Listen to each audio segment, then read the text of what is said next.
if you eat a banana, should you throw it on the ground and let somebody slip on it and fall?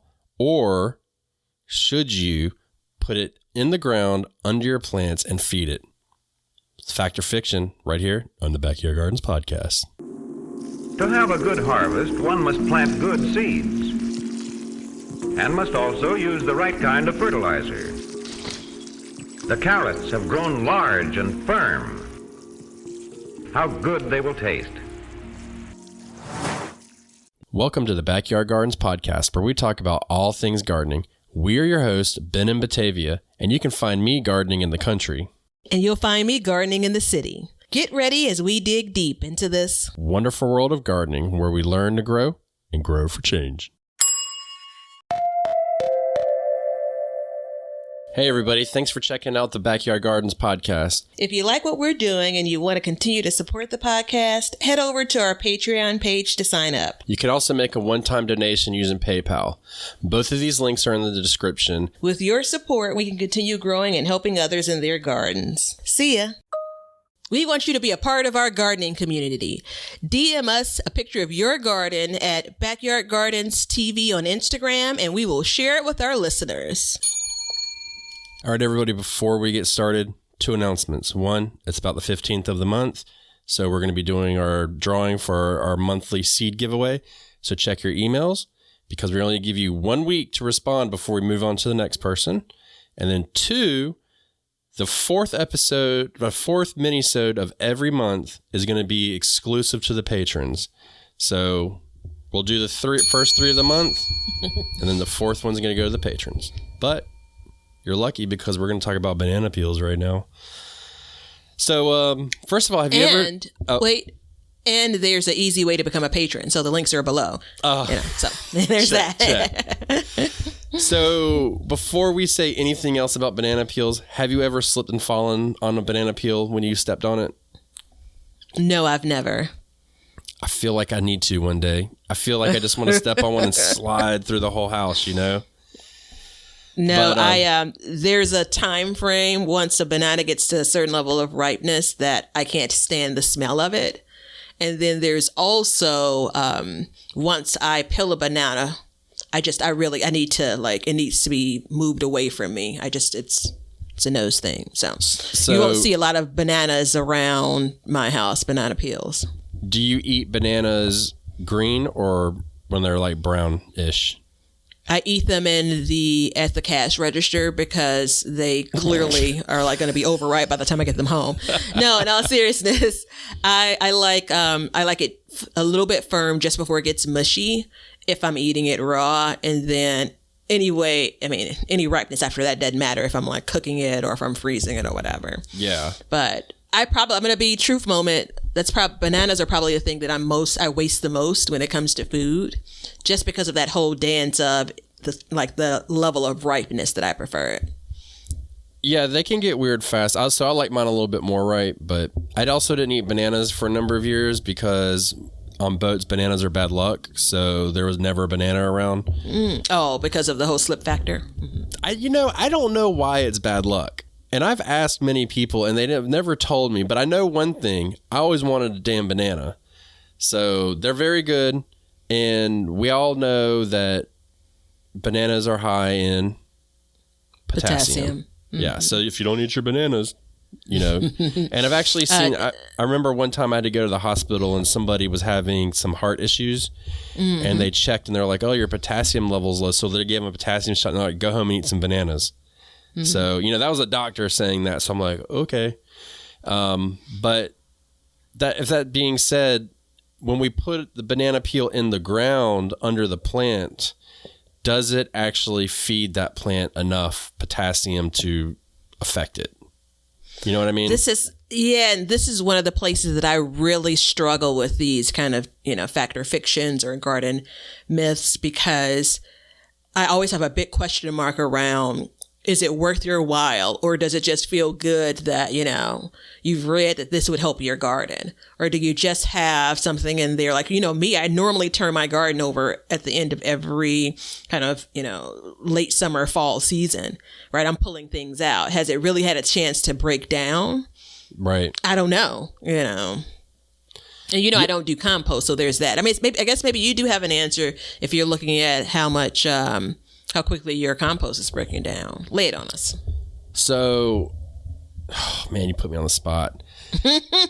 Welcome to my world. Oh, come on. Yeah. No, so I was doing a video the other day and I was amending my garden, and I actually talked about stuff breaking down, the speed of it. And so when I amend my garden, I put a layer of leaves down, and then I put, compost and other things on top of it. And when I first went to go plant in the spring, I dug down and it was leaves. I mean, it was a solid layer of leaves. And I was like, what the hell? So, I was able to combat that and, churn the dirt a little bit, put a little compost in and make it not an issue. But when I came back in the summer to replant again, it was all gone. There was no leaves left. Yeah. So it definitely broke down. And I know when I turn my compost, the one thing that I put in my compost that does not break down fast is orange peels and avocado peels. They don't break down fast at all. The one thing about the bananas is as they get older, their peels get thinner and thinner. Like you can visibly see that they get thinner.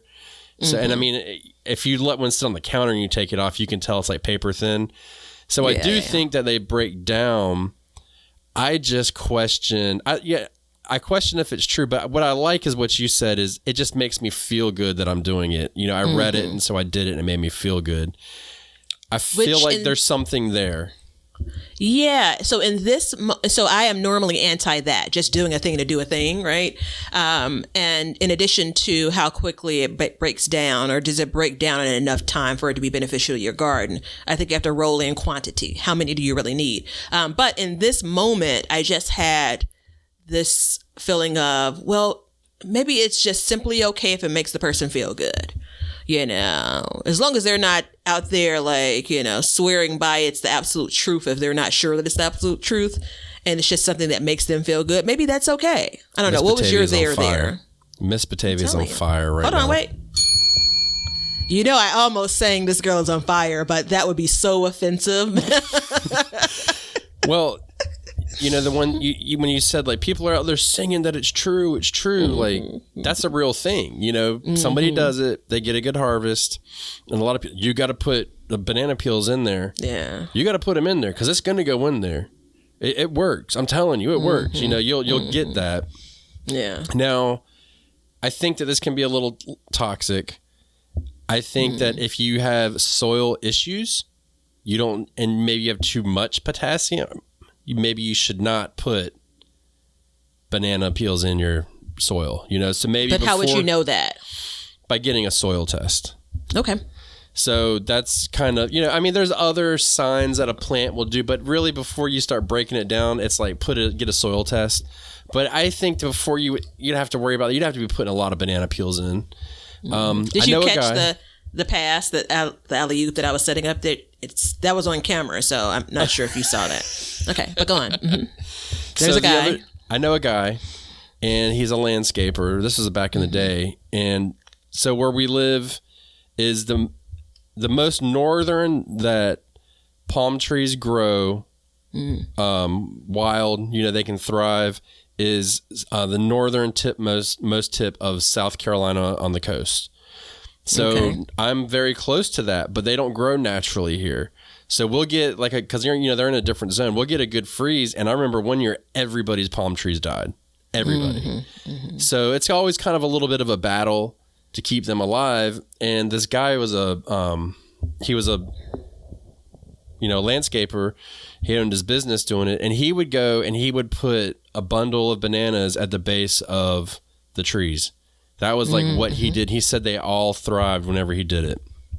Because palm trees are known to require a lot of potassium.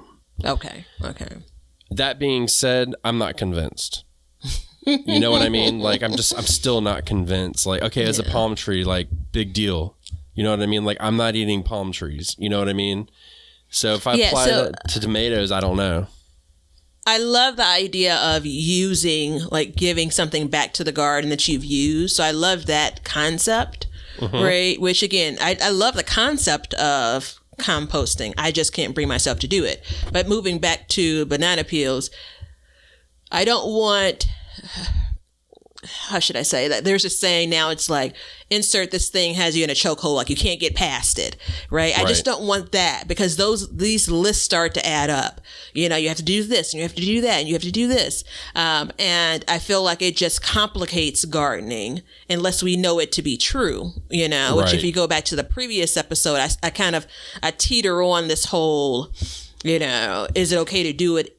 It may have been the previous episode, or it may have been 5 minutes ago. I can't remember now. But is it just okay to do because, you know, this is your way? This is your ritual, right? These are the steps that you normally take, kind of your warm up to gardening, maybe. I don't know. Right. I agree with that. So while you were talking, I had to double check the use of potassium in plants. And I'm glad I did. So potassium helps plants to move water. And that's the part I knew, but the part I didn't know is it and sugar inside of themselves. So it makes fruit juicier and sweeter, and it also improves the quality of flowers. And then the other part that it's pretty commonly known is the potassium actually helps this plant to be stronger. So you'll get like a stronger plant from it. So that being said, if you eat a lot of bananas, like maybe you should just drop, you know, maybe some peels or the whole banana under the plant. But we know that the ancients back in the day, the Native Americans, we all were told in grade school that they buried fish under their corn and the corn would grow. So I've heard that like in current days for tomatoes, but I'm sure it goes back to that. Yeah, that's where I originally heard when they were growing maize, that is, not corn. So that being said, I have a way that you can incorporate this without putting it directly in your garden if you're worried about it. Okay. Put it in your compost pile. Yeah, that nixes me out. So my concern, just as a maintenance thing, would be something digging up what I've put inside of the garden, which is tied to the same concern I have regarding compost. So there's that. But that's me personally, right? Yeah, well, it's not something that is just you, though. That's a fact. Like, I mean, things like so every year I put crab shells in my garden. As just like kind of like an additive. It's not really something I preach too much because I'm not totally sure about it. But every year I put it in, and every year something comes in and digs around in there. So it's like it happens. You know what I mean? Yeah, no, I meant I guess I didn't say the word because I'm tired of saying the fear for me. Yeah. But the fear associated with something digging it up. Like I'm already thinking to myself, off topic, but we got 20 minutes, right? So I'm already thinking to myself, how am I going to check at night for hornworms when I'm afraid that there may be raccoons out there? Because I've seen one raccoon in like 15 years of gardening. Right. And now I'm just like... And now you know they're out there every night. No, that's not my understanding of what's happening. But no, I mean, it's a legit worry. You know what I mean? And so I think the benefit of putting a banana peel down might not even be enough. Maybe you need a couple banana peels. And are you eating that many bananas? And there's no evidence to this, but it just seems like a single banana peel. Like, because we talk about broadly the garden, like a single banana peel, I'm going to say it's not going to do anything for your full garden, for your full garden bed, your garden row. Will it do something for that particular garden area, what you're planting there? Maybe. Right. You know, I don't know. Do you think even with a single banana peel, could you kind of OD on potassium? Probably not. No, I doubt with a single one, but I mean... So I guess my point is that you can't do any harm, if you will, right? Yeah, I don't think you could do any harm, but I just don't think that it's really worth your time and effort, per se. But I will say this, I want to go back to the compost part for a second, because that's what makes it so beautiful. And even if you don't make compost, and you just buy compost, like it's still... The benefit of it is because all of these things are mixed in the compost and they're all broken down. So it's all basically even, you know what I mean? Like if you don't have enough of a certain, ratio of your browns and greens, like you're going to know, because it's going to be putrid. I mean, it'll be like a sludgy, sloppy, horrible smell. So when you go and you buy a bag of compost, and you know, a lot of people are getting like the Moodoo or something like that. I mean, yeah, that's mostly it's manure, but you don't dig in there and be like, damn, I got a bunch of cow shit in my hands. You know what I mean? You dig in there and you're like, this is nice, beautiful compost. It's the same thing. Like all of this stuff, all this food and stuff's broken down, and it all kind of evens out over time. Yeah. Versus taking these bananas, like my buddy there, and he takes a bundle of bananas and puts them at the base of a tree. You know, like that's a lot to kind of ingest of one certain thing. And may I add, it's probably but trees are humongous compared to what we may be talking about growing in our garden. So you kind of have to, you know, balance size of the thing you're trying to feed, I guess you'd say. Yeah, I mean, and then the argument goes, does it even matter? You know what I mean? Because I mean, if you look at like kids eat as much as some adults because they're growing. You know, so maybe these trees are fully mature, they're not really growing, and you're just feeding them excess. And then the question comes, if you're doing, let's say you're doing that method, you're like, I'm going to take excellent point. I need to acknowledge that's an excellent point. Thank you. And so let's say you're taking a bundle of bananas and you're putting them at the base of your garden. It might almost be cheaper to buy a bag of potash and put down there. I don't know. Bananas are pretty cheap. I don't know how much potash. I mean, that's probably the last of the cheap food left. Bananas. Shit. So it's just food for thought. Yeah. You know, I get very leery when people say, put this in the ground, it's going to add this to your plant and make it thrive. I get very leery of that. Yeah. I know like coffee grounds and stuff add nitrogen, and I am a believer in that, but I also know that if you put too much in, it makes it acidic.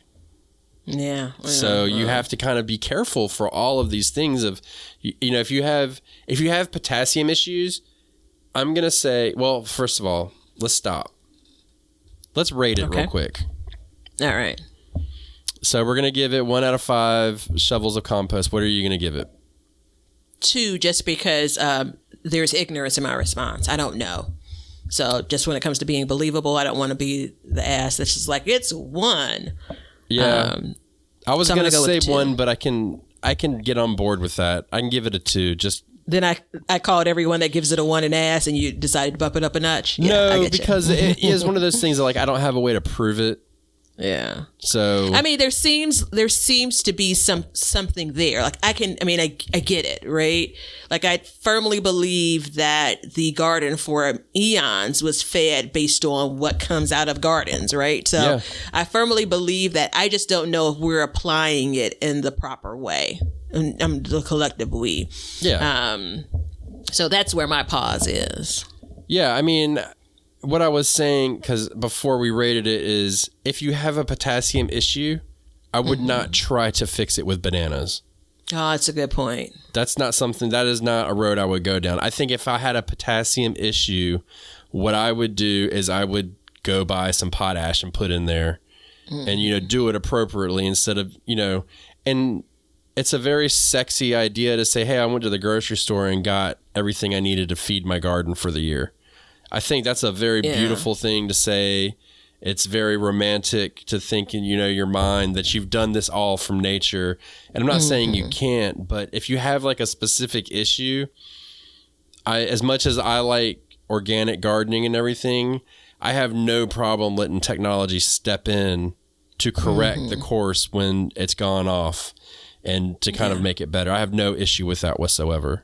I think I want to say do research, and by research I mean search on internet websites to see what's the formula when it comes to using banana peels to aid in amending your garden. But I say that, and I'm like 98% certain that I wouldn't do that. But it feels like it's romanticized. Like it feels like that seems to be the right step. Yeah. So that's what I got. I would be very curious to see how much potassium a banana peel could add to your soil. And you know what? I didn't even look it up, so it may be out there. I don't know. I bet the internet can tell us. There's somebody out there that's done a study, I'm sure, of these things. And if not, I bet there will be now. So, You know what, though? As I think about it, I just have a really big taste for some banana pudding. So this is what's going to go down. You. I'm going to go eat some banana pudding. Tell them something good. See ya. We hope you enjoyed today's show. Please follow us on YouTube at Backyard Gardens TV. Instagram at Backyard Gardens TV. Over on our website, backyardgardenstv.com. And then we have Patreon at Backyard Gardens. And don't forget to check out our links below to help the show. Thank you so much for joining us as we learn to grow and grow for change. Cut. Now you know why people feel like celebrating at harvest time. All over the world, people have feasting and good times when the crops have been gathered in. Hey, everybody. Thanks for checking out the Backyard Gardens podcast. If you like what we're doing and you want to continue to support the podcast, head over to our Patreon page to sign up. You can also make a one-time donation using PayPal.